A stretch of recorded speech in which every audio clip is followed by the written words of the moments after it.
ನಮಸ್ತೆ ವೀಕ್ಷಕರೇ, ನ್ಯೂಸ್ 18 ಡಿಜಿಟಲ್ಗೆ ಸ್ವಾಗತ. ನಾನು ನಿಮ್ಮ ಮುನಿರಾಜು.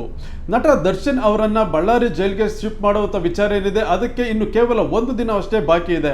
ಯಾಕಂದರೆ ನಾಳೆ ಈ ಒಂದು ಅರ್ಜಿಗೆ ಸಂಬಂಧಪಟ್ಟಂತೆ ಆದೇಶ ನಾಳೆ ಕೋರ್ಟ್ನಲ್ಲಿ ಪ್ರಕಟ ಆಗ್ತಾ ಇರೋದ್ರಿಂದ ನಟ ದರ್ಶನ್ ಅವರನ್ನ ಬಳ್ಳಾರಿ ಜೈಲಿಗೆ ಸ್ಥಳಾಂತರ ಮಾಡ್ತಾರಾ ಅಥವಾ ಪರಪ್ನಗರ ಜೈಲಿನಲ್ಲೇ ಉಳ್ಕೊಳ್ಳೋದಕ್ಕೆ ಅನುಮತಿ ಸಿಗುತ್ತಾ ಅನ್ನೋ ಒಂದು ಕುತೂಹಲ ಏನಿದೆ ಅದಕ್ಕೆ ನಾಳೆ ತೆರೆ ಬೀಳುತ್ತೆ.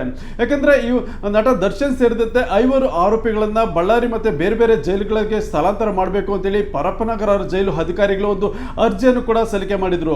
64ನೇ ಸಿಟಿ ಸಿವಿಲ್ ಕೋರ್ಟ್ನಲ್ಲಿ ಈ ಒಂದು ಅರ್ಜಿ ವಿಚಾರಣೆ ಕೂಡ ಆಗಿತ್ತು. ಮತ್ತೆ ಸಾಕಷ್ಟು ವಾದ ಮತ್ತೆ ಪ್ರತಿವಾದ ಕೂಡ ಆಗಿದ್ದು. ಇದಕ್ಕೆ ಸಂಬಂಧಪಟ್ಟಂತೆ ಸಾಕಷ್ಟು ಮಾಹಿತಿಗಳನ್ನು ಕೂಡ ನ್ಯಾಯಾಲಯದ ಗಮನಕ್ಕೆ ತರುವಲ್ಲಿ ಎರಡೂ ಕಡೆ ವಕೀಲರು ಸಾಕಷ್ಟು ಒಂದು ವಾದವನ್ನು ಕೂಡ ಮಂಡಿಸಿದ್ರು.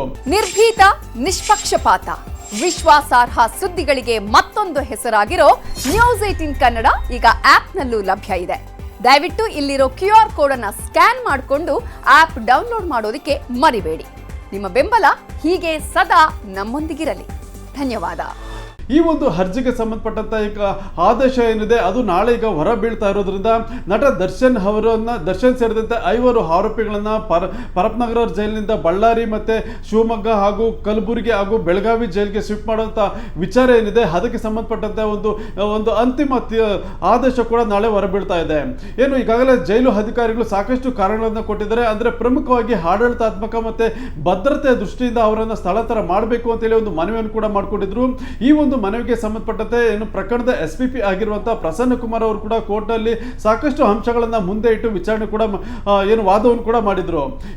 ನಟ ದರ್ಶನ್ ಒಬ್ಬ ಸೆಲೆಬ್ರಿಟಿ ಆಗಿದ್ರು ಮತ್ತೆ ಆ ಒಂದು ಸ್ಟೇಟಸ್ ಇರುವಂತಹ ಒಂದು ಆರೋಪಿ ಆಗಿರೋದ್ರಿಂದ ಜೈಲಿನಲ್ಲಿ ಅವರನ್ನ ಇರಿಸಿದ್ರೆ ಒಂದು ಭದ್ರತೆ ದೃಷ್ಟಿಯಿಂದ ಸಾಕಷ್ಟು ಒಂದು ಪರಿಣಾಮ ಬೀರುತ್ತೆ. ಅದರಿಂದ ಅವರನ್ನ ಪರಪ್ನಗರ ಜೈಲಿನಿಂದ ಬಳ್ಳಾರಿ ಜೈಲಿಗೆ ಶಿಫ್ಟ್ ಮಾಡಬೇಕು ಅಂತೇಳಿ ಒಂದು ವಾದವನ್ನು ಕೂಡ ಮಾಡಿರೋದು.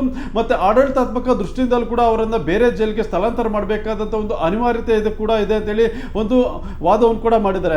ಅಲ್ಲದೆ ಈ ಒಂದು ಪ್ರಕರಣಕ್ಕೆ ಸಂಬಂಧಪಟ್ಟಂತೆ ಟ್ರಯಲ್ ಏನಾದರೂ ಆರಂಭವಾದಲ್ಲಿ ಅವರನ್ನ VC ಮುಖಾಂತರವೇ ಹಾಜರುಪಡಿಸಬಹುದು. ಅದಕ್ಕೆ ಜೈಲಿನಲ್ಲಿ ಕೂಡ ಒಂದು ಸಾಕಷ್ಟು ಅವಕಾಶಗಳಿದೆ ಅಂತೇಳಿ ಕೆಲವು ಅಂಶಗಳನ್ನು ಕೂಡ ಅವರು ನ್ಯಾಯಾಧೀಶರ ಗಮನಕ್ಕೆ ತರುವಲ್ಲಿ ಸಾಕಷ್ಟು ಪ್ರಯತ್ನವನ್ನು ಕೂಡ ಪಟ್ಟಿರೋದು. ಇದೇ ಸಂದರ್ಭದಲ್ಲಿ ದರ್ಶನ್ ಪರ ವಕೀಲರು ಕೂಡ ಸಾಕಷ್ಟು ಅಂಶಗಳನ್ನ ವಾದ ಮಂಡಿಸಿರೋದು. ಅಂದ್ರೆ ಪ್ರಮುಖವಾಗಿ ದರ್ಶನ್ ಅವರ ಫ್ಯಾಮಿಲಿ ಬೆಂಗಳೂರಿನಲ್ಲೇ ಇದೆ ಮತ್ತೆ ಅವರ ತಾಯಿಗೂ ಕೂಡ ಅನಾರೋಗ್ಯ ಇರೋದ್ರಿಂದ ಅವರನ್ನ ಬೆಂಗಳೂರಿನ ಪರಪ್ನಗರ ಜೈಲಿನಲ್ಲೇ ಇರಿಸಿಕೊಳ್ಬೇಕು ಅಂತೇಳಿ ಒಂದು ಮನವಿಯನ್ನು ಕೂಡ ಮಾಡಿದ್ದಾರೆ. ಅಲ್ಲದೆ ಈ ಒಂದು ಪ್ರಕರಣದ ಟ್ರಯಲ್ ಆರಂಭವಾದಲ್ಲಿ ಅವರನ್ನ ದಿನ ಬಳ್ಳಾರಿ ಜೈಲಿನಿಂದ ಬೆಂಗಳೂರಿಗೆ ಕರೆತರೋದಕ್ಕೆ ಸಾಕಷ್ಟು ತೊಂದರೆ ಆಗುತ್ತೆ. ಮತ್ತೆ ಅವರು ಟ್ರಾವೆಲ್ ಮಾಡುವಂತ ಸಂದರ್ಭದಲ್ಲಿ ಕೂಡ ಹೆಚ್ಚಿನ ಒಂದು ಭದ್ರತೆಯನ್ನು ಕೂಡ ಕಲ್ಪಿಸಬೇಕಾಗುತ್ತೆ. ಅದರಿಂದ ಈ ಎಲ್ಲ ರಿಸ್ಕ್ ಕೂಡ ಸಾಕಷ್ಟು ಇರೋದ್ರಿಂದ ಅವರನ್ನ ಪರಪ್ನಗರ ಜೈಲಿನಲ್ಲೇ ಇರಿಸಬೇಕು ಮತ್ತೆ ಟ್ರಯಲ್ ಸಂದರ್ಭದಲ್ಲಿ ಅವರನ್ನ ಇಲ್ಲಿಗೆ ಕೋರ್ಟ್ಗೆ ಹಾಜರುಪಡಿಸೋದಕ್ಕೂ ಕೂಡ ಅನುಕೂಲ ಆಗುತ್ತೆ ಅನ್ನೋ ಒಂದು ಅಂಶಗಳನ್ನು ಕೂಡ ಮುಂದೆ ಇಟ್ಟಿರುವಂತದ್ದು. ಅದರಿಂದ ಈ ಒಂದು ಅರ್ಜಿಗೆ ಸಂಬಂಧಪಟ್ಟಂತೆ ನಾಳೆ ಆದೇಶ ಬರ್ತಾ ಇರೋದ್ರಿಂದ ನಾಳೆ ದರ್ಶನ್ ಬಳ್ಳಾರಿ ಜೈಲಿಗೆ ಶಿಫ್ಟ್ ಆಗ್ತಾರಾ ಅಥವಾ ಪರಪ್ನಗರ ಜೈಲಿನಲ್ಲೇ ಉಳ್ಕೊಳ್ತಾರ ಅನ್ನೋದು ಕುತೂಹಲ ಕೂಡ ನಾಳೆ ತೆರೆ ಬೀಳುತ್ತೆ. ಕೋರ್ಟ್ನ ಆದೇಶದಲ್ಲಿ ಕೂಡ ಅದ್ರ ಬಗ್ಗೆ ಒಂದು ಸ್ಪಷ್ಟವಾಗಿದ್ದ ಒಂದು ಆದೇಶ ಕೂಡ ಹೊರಬರುವಂಥದ್ದು. ಇನ್ನು ಈ ಒಂದು ಪ್ರಕರಣಕ್ಕೆ ಸಂಬಂಧಪಟ್ಟಂತೆ ನಟ ದರ್ಶನ್ಗೆ ಪರಪ್ನಗರ ಜೈಲಿನಲ್ಲಿ ಒಂದು ಬೆಡ್ ಮತ್ತೆ ದಿಂಬು ಸೇರಿದಂತೆ ಒಂದು ಬೇಸಿಕ್ಸ್ ನೀಡ್ ಏನಿದೆ ಅದನ್ನ ಕೊಡ್ತಾ ಇಲ್ಲ ಅಂತೇಳಿ ಒಂದು ಆರೋಪ ಕೂಡ ಕೇಳಿ ಬಂದಿತ್ತು. ಅದನ್ನ ಒದಗಿಸಬೇಕು ಅಂತೇಳಿ ಅವರ ಪರ ವಕೀಲರು ಕೂಡ ಒಂದು ಅರ್ಜಿಯನ್ನು ಹಾಕೊಂಡಿದ್ದಾರೆ. ಈ ಒಂದು ಅರ್ಜಿಗೂ ಸಂಬಂಧಪಟ್ಟಂತೆ ನಾಳೆ ಈಗ ಆದೇಶವನ್ನು ಕೂಡ ಕೋರ್ಟ್ ಪ್ರಕಟಿಸ್ತಾ ಇರೋದ್ರಿಂದ ದರ್ಶನ್ಗೆ ಪರಪ್ನಗರ ಜೈಲಿನಲ್ಲಿ ಒಂದು ಬೇಸಿಕ್ ನೀಡ್ ಏನಿದೆ ಹಾಸಿಗೆ ದಿಂಬು ಮತ್ತೆ ಬೆಡ್ಶೀಟ್ ಏನಿದೆ ಅದು ಒದಗಿಸೋಕೆ ಸಂಬಂಧಪಟ್ಟಂತೆ ಕೂಡ ಆದೇಶ ಬರ್ತಾ ಇರೋದ್ರಿಂದ ಆ ಒಂದು ವಿಚಾರಕ್ಕೆ ಕೂಡ ಒಂದು ಕುತೂಹಲ ಕಾಡ್ತಾ ಇದೆ ಅದಕ್ಕೂ ಕೂಡ ನಾಳೆ ತೆರೆ ಬೀಳುತ್ತೆ.